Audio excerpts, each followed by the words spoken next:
Hello everyone, आप सभी का स्वागत है आपके अपने और फेवरेट चैनल एडुटैप में। यहाँ पर हम यूपीएससी, ईपीएफओ, एपीएफसी, ईओ, एओ एग्जामिनेशन की तैयारी कर रहे हैं, जिसमें आज हमारा जनरल साइंस का जो टॉपिक है डिफरेंट टाइप्स ऑफ डिसीजेस का पार्ट नंबर 3 है। इसके पहले हमने पार्ट नंबर 1 जो किया था उसमें बिल्कुल बेसिक क्वेश्चन किए थे। पार्ट नंबर 2 में थोड़ा उससे अच्छे क्वेश्चन किए थे। ये जो पार्ट नंबर 3 है, आज हम बहुत सारे न्यू वर्ड्स पढ़ने वाले हैं जो आपके एग्जाम के लिए इंपॉर्टेंट रहेगा। तो वीडियो को आपको लास्ट तक देखना है और पार्ट नंबर 3 के बाद जो पार्ट नंबर 4 आएगा वो भी आपके लिए इंपॉर्टेंट रहेगा। ये जो total different types of diseases है 4 पार्ट में आपको मिलने वाला है। अगर आप चारों पार्ट देख लेते हैं तो डिसीजेस से कैसा भी क्वेश्चन आ जाए आपका रॉन्ग नहीं होगा। बढ़ते हैं सबसे पहले क्वेश्चन की तरफ। आपको बोल रहा है कि एथलीट्स फुट क्या होता है।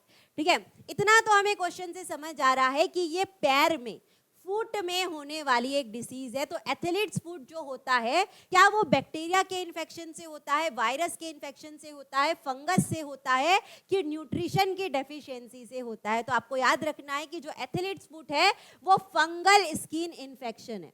ठीक है, फंगस जो रहता है, फंगस जो, जैसे आप बहुत देर तक अगर शूज पहन के रखते हैं, अगर बहुत देर तक आप सॉक्स पहन के रखते हैं, वहाँ पर पसीने की वजह से, स्वेट की वजह से वो जो जगह है थोड़ी सी गीली हो जाती है, वेट हो जाती है और वहाँ पर फंगस अपना काम चालू कर देता है और फंगस वहाँ पर जो इन्फेक्शन फैलाता है, वहाँ पर थोड़ा घाव जैसा, वुंड जैसा वहाँ पर बन जाता है। उसे क्या कहते हैं? एथलीट्स फुट कहते हैं। तो ये आपको ध्यान रखना है, यानी कि ये एक माइक्रो ऑर्गेनिज्म डिसीज है, यानी कि एक क्या है? इन्फेक्शियस डिसीज है, माइक्रो ऑर्गेनिज्म के इन्फेक्शन की वजह से हो रही है।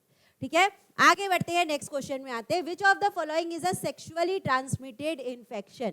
यहाँ पर आप 3 फुल फॉर्म के बारे में पढ़ने वाले। इस क्वेश्चन में हम 3 फुल फॉर्म पढ़ेंगे जो आपके एग्जाम के लिए इंपॉर्टेंट रहेगा। सबसे पहला है एसटीआई। एसटीआई का फुल फॉर्म क्या होता है? Sexually transmitted infection. जो सेक्सुअली ट्रांसमिट होता है, यहाँ पर वो कौन से डिसीज है? एड्स है।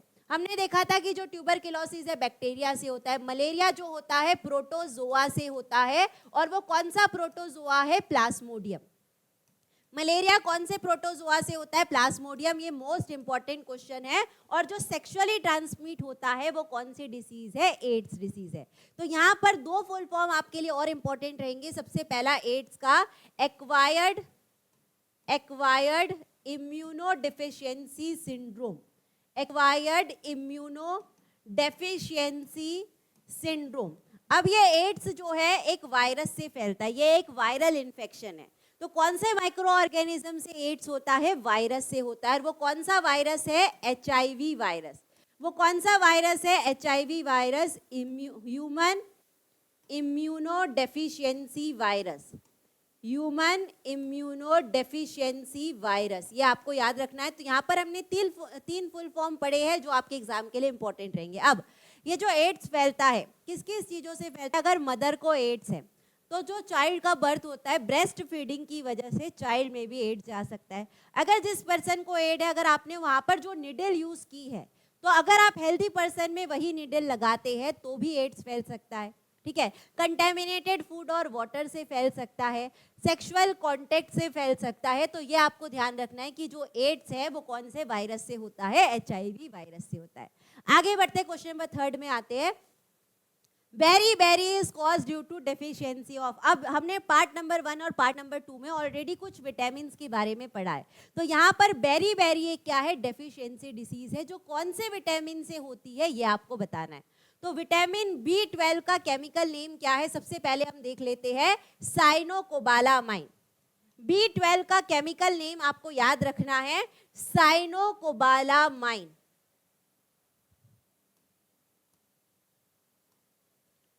साइनोकोबालामाइन।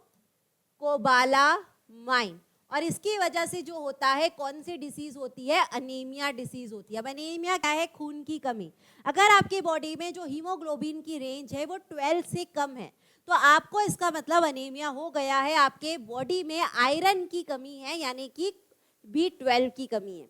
तो एक और क्वेश्चन पूछा जाता है कि कोबाल्ट किस में पाया जाता है? कौन से विटामिन में कोबाल्ट मिनरल पाया जाता है? B12 में पाया जाता है। उसके बाद विटामिन डी का केमिकल नेम क्या है? कैल्सीफेरॉल।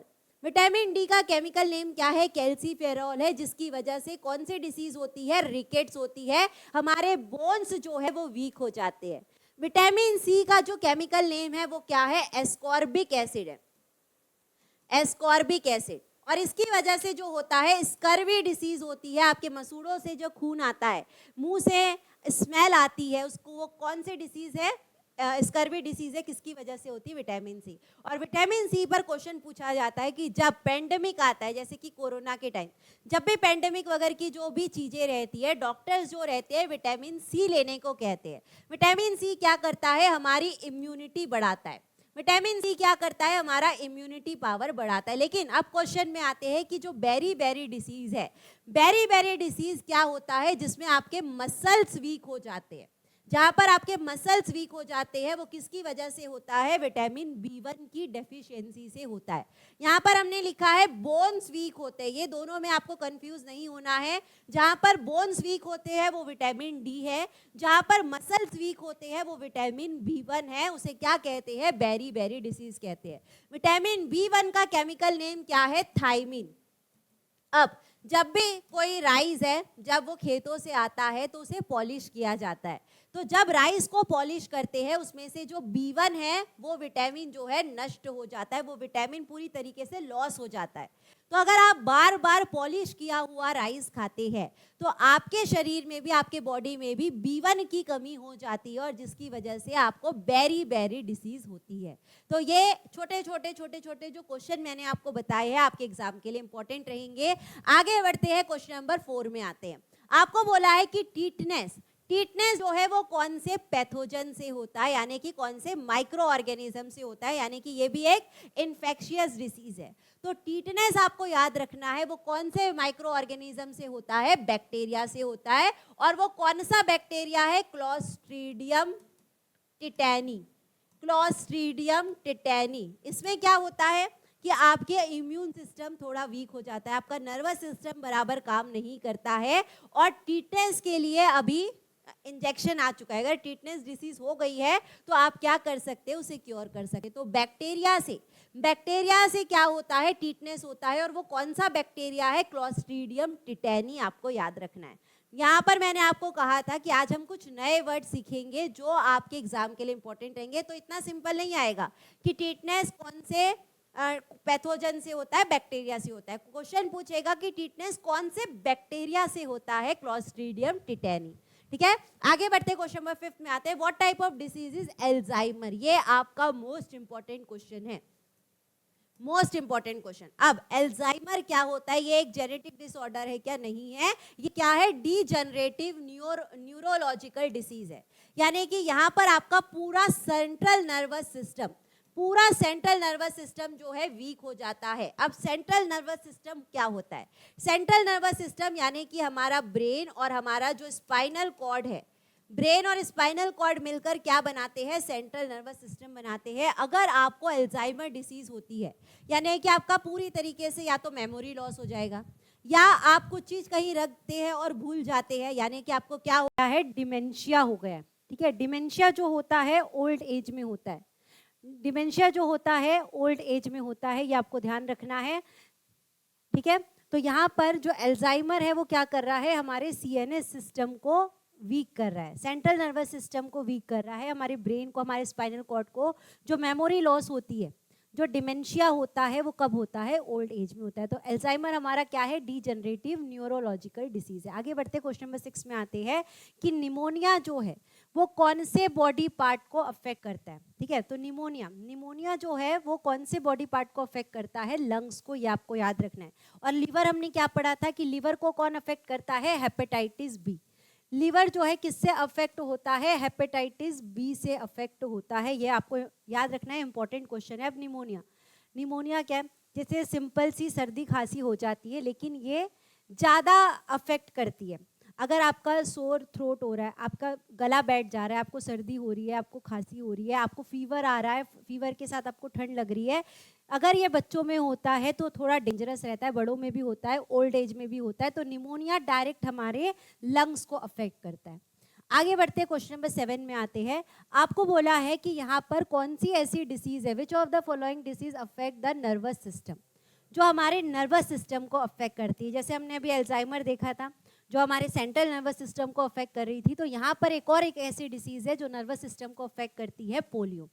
ठीक है, पोलियो जो है वो छोटे बच्चों में यानी 1 to 5 ईयर्स के बच्चों में होता है, इसीलिए पोलियो ड्रॉप्स जो दी जाती है 5 ईयर्स से छोटे बच्चों को दी जाती है। तो पोलियो के लिए जो वैक्सीन है वो कौन सी वैक्सीन है? Oral polio vaccine. अब ओरल का मतलब क्या है? ओरल का मतलब क्या है कि जो ये वैक्सीन दी जाती है ये इंजेक्शन से नहीं दी जाती, इसे ड्रॉप्स दिया जाता है, ओरली दिया जाता है। अब पोलियो जो है वो क्या है? एक वायरल डिसीज के अंदर आती है। कौन से माइक्रो ऑर्गेनिज्म से होती है? वायरस से होती है। वायरल ऑर्गेनिज्म, वायरल डिसीज का मतलब किससे होती है? वायरस से होती है, ये आपको ध्यान रखना है। और वो कौन सा वायरस है? Polio virus. कौन सा वायरस है? Polio virus. और टाइफाइड और कॉलेरा, ये टाइफाइड और कॉलेरा किससे होता है? बैक्टीरिया से होता है, यानी कि ये क्या है? बैक्टीरियल डिसीज है। ठीक है, तो यहाँ पर जो हमारे नर्वस सिस्टम को अफेक्ट कर रहा था पोलियो, ज़्यादातर इससे पैर जो है बराबर काम नहीं करते, आपको चलने में प्रॉब्लम होती है।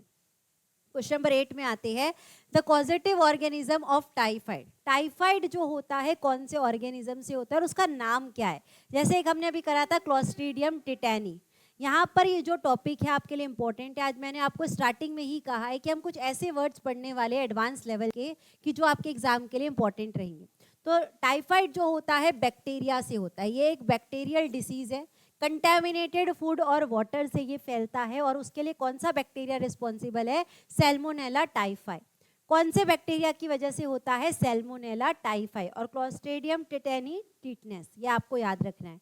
सारे क्वेश्चन आपके लिए इंपॉर्टेंट रहेंगे। जो इसके बाद पार्ट नंबर 4 आने वाला है, इससे और थोड़े हार्ड क्वेश्चन हम वाले पार्ट में करेंगे। सारे पार्ट्स आपको देखना है, तो डिसीजेस से कैसे भी क्वेश्चन आ जाएंगे, आपके रॉन्ग नहीं होंगे। 9th क्वेश्चन में आते हैं, which disease is transmitted through contaminated blood transfusion. जब खून की कमी रहती है, हम किसी को खून देते हैं, अगर कंटेमिनेटेड ब्लड ट्रांसफ्यूजन हो रहा है या तो निडल की वजह से वो कंटेमिनेट हो जा रहा है, ठीक है, तो यहाँ पर जो ब्लड ट्रांसफ्यूजन कंटेमिनेटेड वे से होता है, जो डिसीज उससे होती है उसे क्या कहते हैं? Hepatitis B. ठीक है, और हमने अभी देखा कि हेपेटाइटिस बी डायरेक्ट किसको अफेक्ट करती है, इसके बारे में हमने पार्ट नंबर 1 और पार्ट नंबर 2 में भी पढ़ा है कि किसको अफेक्ट करती है? डायरेक्ट लीवर को अफेक्ट करती है। लीवर फेल हो सकता है, लीवर में कैंसर हो सकता है, और लीवर का काम क्या है? बाइल जूस बनाना, बाइल जूस सिक्रीट करना, जो हमारे फैट के डाइजेशन में मदद करता है। अगर लीवर अफेक्ट हो जाएगा तो बाइल जूस सिक्रीट नहीं होगा, फैट का डाइजेशन प्रॉपर नहीं होगा। तो हेपेटाइटिस बी डायरेक्ट किसको अफेक्ट करता है? लीवर को। मलेरिया के बारे में रिवाइज कर लेते हैं कि मलेरिया किसकी वजह से होता है? फीमेल एनोफिलस मॉस्किटो की वजह से। जब आपको फीमेल एनोफिलस मॉस्किटो काटती है तब इससे कौन सी डिसीज होती है? मलेरिया डिसीज होती है। और कौन सा पैरासाइट रिस्पॉन्सिबल है? प्लाज्मोडियम। कौन सा पैरासाइट रिस्पॉन्सिबल है मलेरिया के लिए? प्लाज्मोडियम। सबसे इंपॉर्टेंट क्वेश्चन है एग्जाम के लिए। ठीक है, चलिए लास्ट क्वेश्चन में आते हैं, क्वेश्चन नंबर 10 में आते हैं, स्वाइन फ्लू। स्वाइन फ्लू जो होता है किस टाइप के वायरस से होता है? स्वाइन फ्लू जैसे हमारा नॉर्मल फ्लू होता है, सर्दी खांसी वाला, जो जिससे हमारा गला बैठ जाता है, उसी टाइप का स्वाइन फ्लू होता है। ये कौन से वायरस से फैलता है? इन्फ्लुएंजा वायरस से। स्वाइन फ्लू जो होता है किससे होता है? इन्फ्लुएंजा वायरस से होता है। पहले ये पिग्स में होता था, स्वाइन फ्लू पहले किस में होता था? पिग्स में होता था, लेकिन आजकल ये ह्यूमंस में भी हो रहा है।